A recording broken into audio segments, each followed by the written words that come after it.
Bonjour à toutes et à tous. Donc aujourd'hui, on va voir l'utilisation du Magic Tool. Allez, c'est parti.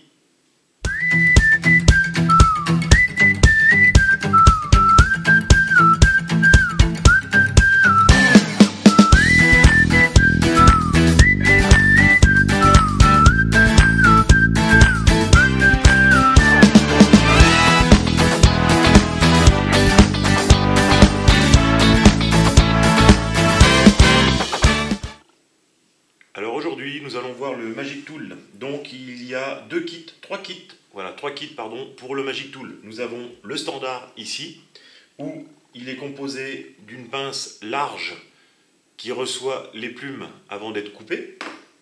Donc il y en a une moyenne aussi. Et on en a une plus petite. Et on a deux pinces plates qui nous permettent, après avoir taillé la plume comme on le désire, de venir récupérer les barbules, les fibres, et ainsi de suite. Et qui nous permettra aussi de faire des oreilles de lièvre. Enfin, de récupérer du poil de lièvre ou tout autre poil. Donc ça, c'est le premier kit standard que Marc Petitjean a fabriqué il y a quelques temps. Et avec, il y avait aussi 3 tourillons en bois qui nous permettaient d'enrouler du fil autour, de poser sur notre Magic Tool ici, de prendre un ciseau coupé et de faire du dubbing. J'ai aussi acquis il n'y a pas longtemps le micro. Alors le micro, il est très agréable à utiliser pour les hameçons de 16 jusqu'à la taille de 24. Car il est petit et nous permet aussi de prendre des toutes petites plumes de cul de canard. Parce que dans celui-là, si vous regardez la différence, vous n'êtes pas prêt de mettre une plume de cul de canard. À part si vous utilisez la solution du fil pour poser, qu'on va voir aussi après. Donc avec tout ça, pour pouvoir guider dans les pinces et récupérer nos fibres, j'ai opté aussi pour le petit outil. Alors c'est un petit guide où dedans on va trouver deux guides et une lame ici en plein milieu. Voilà, donc 2 guides comme j'ai dit de chaque côté pour placer notre pince, et en plein milieu une espèce de lame acier qui nous permet de glisser dans la pince comme ici et de pousser les fibres vers l'extérieur, pardon. Donc comme ici, et de pousser les fibres, comme je disais, vers l'extérieur. Voilà, comme ceci, et hop, vers l'extérieur. On pousse nos fibres. Ça marche aussi sur le tout petit. Voilà, c'est la même chose ici. Et dedans, on a aussi un petit peigne à dubbing que l'on ouvre. Hop. Voilà, la mise au point se fait. Donc, vous voyez, une petite brosse pour peigner à dubbing, et au bout, ça fait comme un petit V, je ne sais pas à quoi ça sert. Bon, je vous dirai franchement, ça, je ne m'en sers jamais. Pour ma pince à dubbing, pour frotter le dubbing, j'ai un petit scratch que j'ai collé sur une petite barrette en aluminium, et ça va bien. Donc là, pour commencer, on va voir l'utilisation du grand, ça sera plus facile à vous faire voir. Donc en premier, on prend la base, on la pose à plat sur la table, et vous allez voir qu'avec 2 doigts, je vais appuyer pour faciliter un petit peu son ouverture. Quand je tiendrai ma plume ici, vous voyez, je vais tenir ma plume avec la main droite, la main gauche par 2 doigts. Je vais la poser sur mon socle, et après avec mes 2 doigts, voilà, comme ça, je viens appuyer tout doucement sur ma pince. Alors à des fois, on n'est pas obligé de le faire, en poussant assez fort, ça clip. Pour certaines plumes, c'est bon, mais pour d'autres, vous allez voir que les rachis cassent facilement, et on est assez vite embêté. Donc on va commencer par une plume de marabout, dont je me sers souvent pour les streamers. Alors la simplicité, vous prenez une plume de marabout, vous regardez la partie que vous voulez prendre, vous redressez toutes les fibres vers l'arrière, que vos fibres soient perpendiculaires au rachis. Voilà, qu'elles soient bien droites et bien perpendiculaires. Donc moi, ce qui va m'intéresser, ça va être cette base-là. Donc ce qu'il y a un petit peu avant, je vais enlever. Voilà, comme ceci, en dépouillant un peu ma plume. Et ce qui est un petit peu au-dessus, c'est pas grave, on peut le laisser. Donc je vais placer mes doigts ici. Je sais qu'il me faut une longueur de pince. Donc vous voyez, je vais mettre mes doigts à avoir la longueur de ma pince. Je pose dessus et j'appuie. Et là, ma pince emprisonne mes fibres. Là, je redresse doucement mes fibres pour qu'elles tiennent bien dans le milieu de la pince. Ici, comme vous pouvez voir, c'est long. Je vais prendre cette pince-là, la plus large, l'ouvrir entièrement, la faire glisser en emprisonnant toutes les fibres. Vous voyez, elle tient dessus, il n'y a pas de problème. Donc là, je vais redresser ma pince pour vous faire voir. Je vais libérer celle-là. Voilà, ma plume de marabout est prisonnière. Ici, vous voyez, les fibres de chaque côté sont dans la pince. De là, je vais me servir d'une paire de ciseaux avec un grand tranchant. Je me mets à plat, je me mets mon ciseau au long, et là, je coupe le long de mon rachis. En une seule fois, et vous voyez, je peux même retailler ma plume pour avoir une coupe. Hop là, je vais dégager un petit peu tout ça, et là j'ai une coupe parfaite. De là, soit je laisse comme ça et je fais un fil fendu ou un dubbing loop où je vais lui glisser toute la largeur. Donc je peux laisser comme ça et emprisonner avec mon fil. Ou soit tout simplement, je vais prendre ma pince, enfin mon petit guide que j'ai pris tout à l'heure, le pouce-plume, hein, je ne sais pas comment il appelle ça, Marc, mais voilà, ça, c'est un outil pour pousser les plumes. Donc je vais prendre celui-là, je vais le placer en bout, et là je vais mettre mon pouce au bout ici, et là je pousse toutes mes fibres vers l'arrière jusqu'à devenir embuté sur mon pouce. Vous voyez, là je suis embuté et je ne vais pas plus loin. J'enlève mon outil, toutes mes plumes sont rassemblées, et là avec mon doigt, je vais venir pincer le bout de mes plumes. Là, je les ramasse pour toutes les rassembler. Et là, je peux aller les prendre, recouper tout ce qui dépasse s'il y a besoin, pour faire une coupe propre. Voilà, vous voyez, donc là, la coupe, hop, on va attacher de se mettre, voilà, la coupe est droite et propre. Et là, je vais pouvoir aller attacher avec mon porte-bobine sur mon montage et avoir tout ça de plumes derrière qui dépasse. Donc voilà pour le marabout. Donc on va suivre, alors je nettoie un petit peu la table et on va suivre. Alors ça c'est bon, la façon que je vous ai fait voir, c'est bon, voilà, aussi bien pour ces trois-là, qui sont vendus dans le kit standard. Hop, tous ces trois-là, avec les deux pinces qui sont vendus pour le kit standard. Donc c'est la même méthode pour tous. Et là on va voir avec le micro aussi, ce que ça peut donner. Donc là on va passer... Donc voilà, on va voir sur le micro, pardon. Je vais vous faire voir un petit peu une méthode aussi, comment faire du dubbing. Donc là, je vais prendre la petite pince. Je ne vais pas prendre la moyenne, ça ne sert à rien. Je vais me prendre une plume de cul de canard. Alors là, on va en prendre une assez grande. Voilà, je vais redresser tout pareil comme tout à l'heure. Hein. Je redresse mes fibres, je les mets perpendiculaires. Vous voyez, toujours cette courbe de plume. Je pose ma plume sur la pince.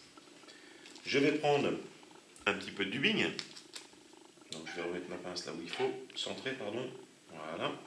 Donc je prends un petit peu de dubbing, synthétique ou naturel comme vous voulez. Je prélève quelques fibres que je vais poser sur le milieu de ma plume.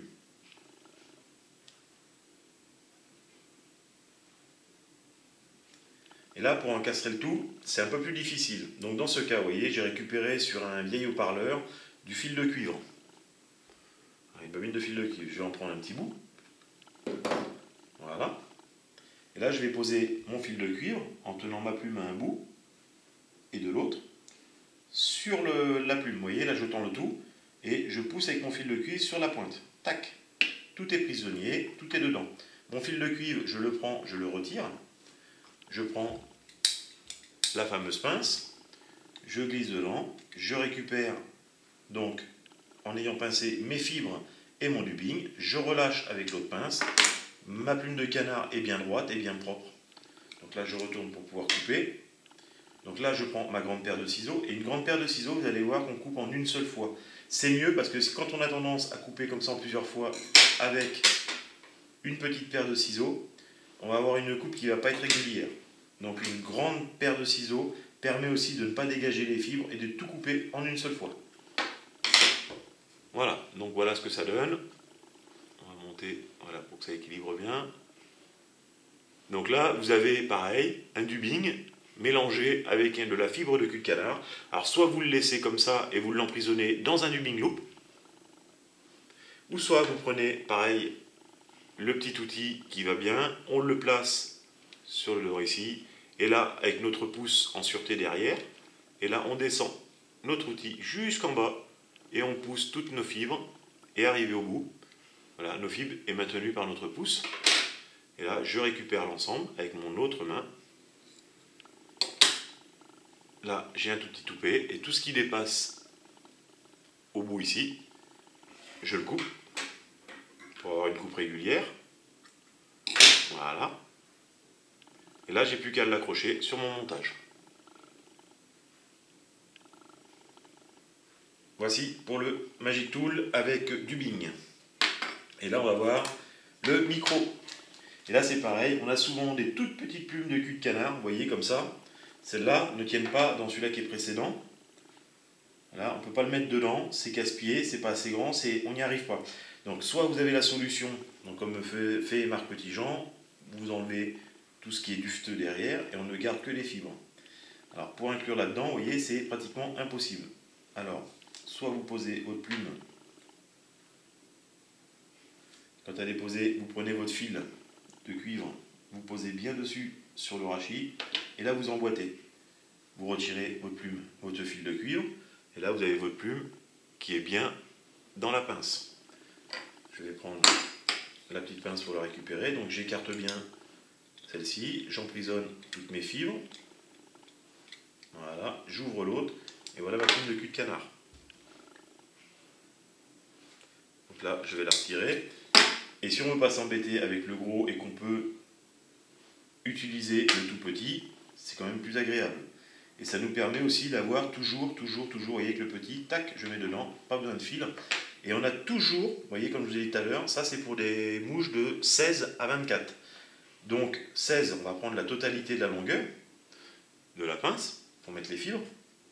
Et puis on va aller vers les hameçons plus petits, puis on va réduire. Généralement, quand je suis à 24, moi j'utilise que la moitié de la pince.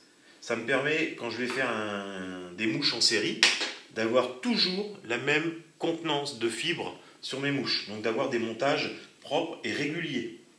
Donc là j'ai pris la micro-pince, pareil. Voilà la micro-pince, je la place ici. Je libère avec l'autre, j'ouvre, vous voyez. Et ici j'ai ma micro-pince avec ma fibre de cul de canard dedans. Et là c'est pareil, je prends les ciseaux. Et hop, je coupe le bout du rachis en une seule fois. Et là, pareil, soit je récupère en dubbing loop l'ensemble ou en fil fondu, ou soit tout simplement avec le pouce plume, le pouce fibre, voilà, que je ramène au bout de mon pouce, et je récupère l'ensemble de mon montage. De l'autre côté, je rechange de doigt, je fais une coupe propre à ce niveau-là, et là je peux poser mon montage proprement sur mon hameçon. Enfin, mes fibres proprement sur mon montage. Donc ça, c'est pour l'ensemble des Magic Tools. Parce qu'il m'a été demandé, bien sûr, de faire une démonstration. Et là, on va passer sur l'oreille de lièvre. Donc moi, j'utilise beaucoup la Magic Tool pour ça. Donc la petite pince me suffit, amplement. Et là, c'est vrai que c'est souvent quand on prend une pincée, on ne sait pas trop quoi en faire et on ne sait pas comment l'équilibrer. Alors soit on peut en prendre une seule, on peut prendre les deux. Vous allez voir pourquoi. Donc là, je prends une pincée, comme vous avez pu voir, d'oreille de lièvre. Je vais mettre ma pincée dans la pince. Et là, tout doucement, en appuyant légèrement ici, je vais écarter, voilà, en pressant entre mes doigts, les poils. Et en même temps, je vais essayer de les raligner. Voilà, pour qu'ils soient bien droits à ma pince. Donc là, je débourre un petit peu, vous voyez, je décompresse un peu les poils pour pouvoir avoir l'utilité maximum de ceci. Alors avec les doigts, alors vous voyez, je tourne un petit peu avec les doigts, hein, ça fait bouger les fibres. On essaie de séparer les fibres tranquillement. Quand ça c'est fait, j'essaye de tous les remettre à la même longueur. Je prends ma deuxième pince, je viens chercher les fibres ici, je libère avec la deuxième. Là je tourne de main, je règle encore une fois la petite distance, la longueur de mes poils que j'ai besoin. Et là encore une fois, alors soit avec une grosse paire de ciseaux ou soit avec des petits, là vous coupez votre excellent et vous avez vos poils qui sont bien droits, bien coupés droit et qui ont la bonne longueur que vous vouliez. Et là on va faire le montage, vous voyez ce que ça donne, si ça veut, la mise au point veut se faire, voilà. Donc là dans le montage, on va pouvoir faire en dubbing loop ou en fil fondu. Donc voilà pour la petite démonstration de l'utilisation des Magic Tools. Donc c'est pas compliqué, ce sont des matériaux qui sont assez faciles. Il faut un petit peu d'entraînement au départ parce qu'à des fois on a tendance à oublier d'appuyer, donc ça retire les fibres. Donc on ne s'agace pas, on prend son temps et on y va tranquillement au départ. Et vous allez voir qu'à force, eh ben, ça se manie très facilement. Les Magic Tools de chez Marc Petitjean. Donc très bon produit mis sur le marché, j'aime bien, j'adore, c'est simple d'utilisation, ça facilite la vie pour les moucheurs. Donc n'hésitez pas, hein. Si vous avez besoin de voir d'autres outils, j'en ai encore quelques-uns de chez d'autres marques aussi, parce que comme je vous ai dit dès le départ, hein, je n'ai pas de marque spéciale. Je prends les outils qui me sont nécessaires de toutes les marques possibles. Donc si c'est bien chez Petitjean, j'en prends chez Petitjean. Si c'est bien chez Stonfo, j'en prends chez Stonfo. Voilà, je n'ai pas de marque attitrée. Je me sers là où ça m'est utile. Merci à tous. Au revoir.